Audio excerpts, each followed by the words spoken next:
안녕하세요. 비자호스피탈 대표 변종문입니다. 오늘의 이야기는 협상이 매우 어려운 상황에도 협상 전문가에는 돌파구가 보인다 1부, 2부 중 2부입니다.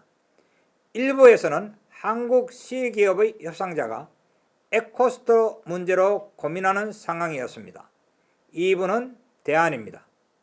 이제부터라도 긴장하고 정신을 바짝 차려야 한다. 어떻게 하든 대안을 만들어야 한다. 그래서 최소한의 이익이라도 가질 수 있도록 협상팀이 모여 브레인스토밍 등으로 머리를 쥐어짜냅니다. 이러한 생각과 노력이 중요합니다. 기업 내부적으로는 CEO 결정 사항이라고 하면 문제없이 지나갈 수도 있습니다. 그러나 협상 전문가는 나름대로의 자존심과 목표가 있어 결코 후회하는 협상은 하지 않으려고 노력하여야 한다는 것입니다.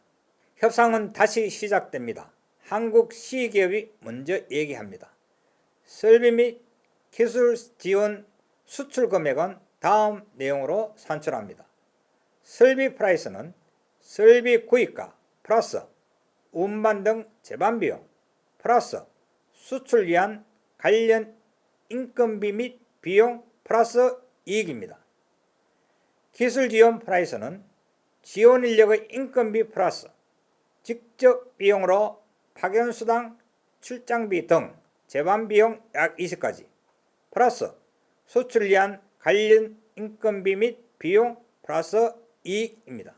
질문으로 설비 수출 시 코스트를 설비 구입가 및 직접 비용으로 한다면 수출 및 프로젝트의 진행을 위한 직간접 인력의 인건비, 제반 비용 등은 누가 부담하여야 하는지요? 인도 I기업이 대답합니다. 수출 및 프로젝트 진행을 위한 직간접 인력의 인건비, 제반 비용 등은 코스트로 간주할 수 있습니다. 그러므로 어떻게 산출할 것인지 제안해 주시면 검토하겠습니다. 한국 C기업에서 수출 및 프로젝트 관련 인력 명단을 준비하고 제반 비용에 대한 산출 내용을 준비하면서 인도 I기업에게 제안합니다. 설비별 운반 등 제반 수출 비용은 산출이 용이하나 참여 인력 인건비 등의 배분이나 투입 시간을 계산하는 것이 다소 난해하고 인도 기업이 검토하기도 어려우므로 이들을 핸들링 차지라는 용어로 사용하고 코스트 대비 적정 비율로 하는 것을 제안합니다. 이렇게 비율로 하는 경우 상호가 별도로 산출이나 산출 내용을 검토하는 등의 추가 시간 및 노력을 줄일 수 있습니다. 인도 I기업이 대답합니다. 이해가 됩니다. 핸들링 차지에 동의합니다. 구체적인 내용을 주시면 합니다. 한국 C기업은 구체적인 산출식으로 제안합니다.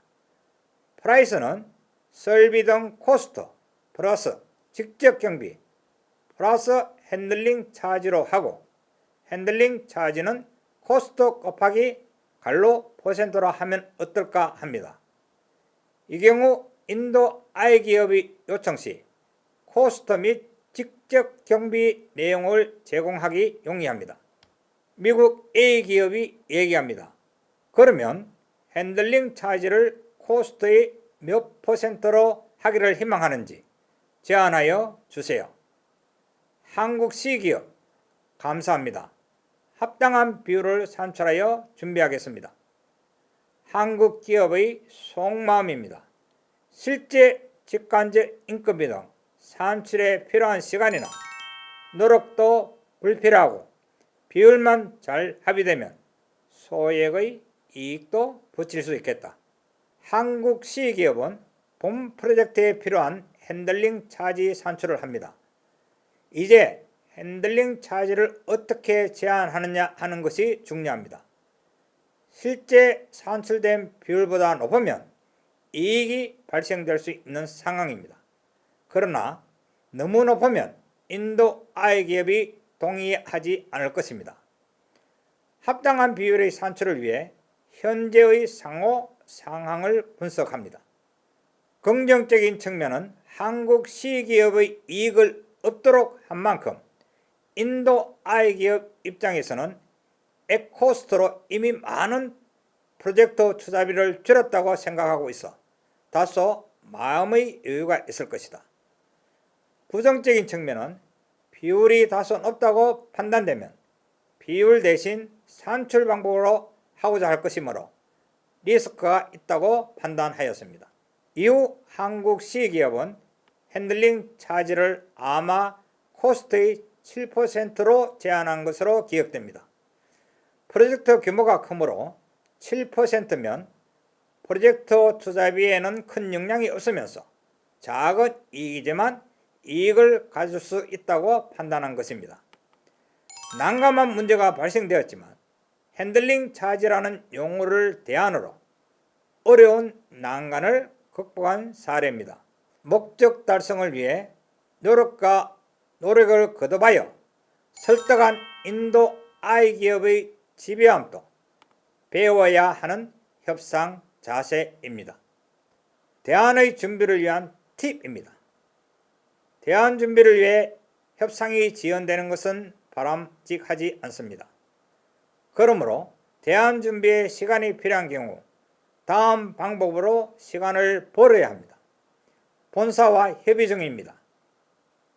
또는 다른 관련 항목 A 또는 B 등과 같이 협상하여야 하므로 A 또는 B를 협의 후 같이 협상하면 좋겠습니다. 또는 다음 어젠다를 먼저 협의하고 본건은 다음으로 연기하면 합니다. 이러한 핑계가 없을 경우에는 언제까지 시간을 달라요? 시간을 가지고 대안을 검토할 수 있습니다. 협상을 오랜 동안 하면서 느끼는 것은 대안의 발굴은 노력과 고민을 한다면 가능한 경우가 많다는 것입니다. yes or no가 아닌 대안을 잘 찾아서 가치를 증대시키는 협상자가 되기를 희망합니다. 댓글, 좋아요는 좀 더 유익한 협상 이야기를 위해 요청드립니다. 감사합니다.